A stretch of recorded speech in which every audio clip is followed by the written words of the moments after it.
700,000 people, mainly young men, he was told, had attempted to cross over to Hong Kong, many of them swimming directly across. 140,000 made it. Most were turned back, but many drowned. One of the coves here became known as the Cove of Corpses. Before the 1970s, Hong Kong was the promised land for people from the Chinese mainland. As a result, many young people living across the strait in Guangdong province attempted to enter their dreamland illegally. Although the authenticity of the Cove of Corpses cannot be verified, a huge gap in living standards existed between the mainland and Hong Kong back then. The average daily wage of a Hong Kong worker was nearly 100 times that of their Guangdong counterparts. The rewriting of Guangdong's story began in 1978 when China's economic reform and opening up policy was introduced. It has been a big beneficiary of the reforms.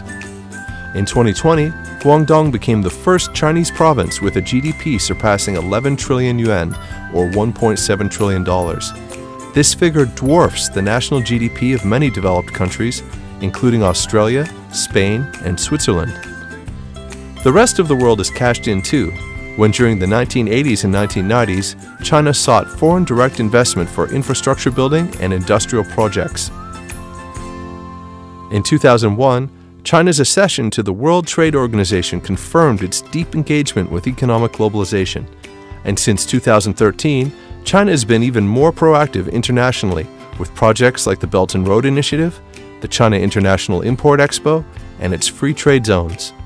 Openness has to do with really creating opportunities for many different players, which also means more competition. More competition means higher productivity, innovation, better ideas, better growth, better standard of living.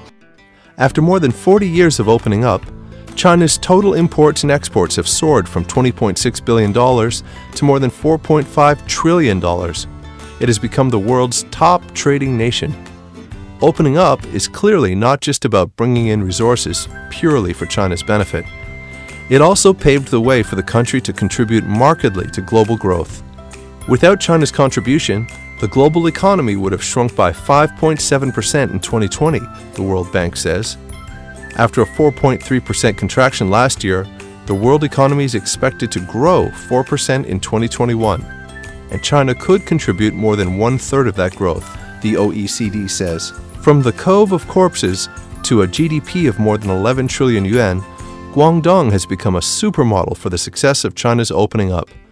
But the prosperity has undeniably been shared, well beyond this nation's shores.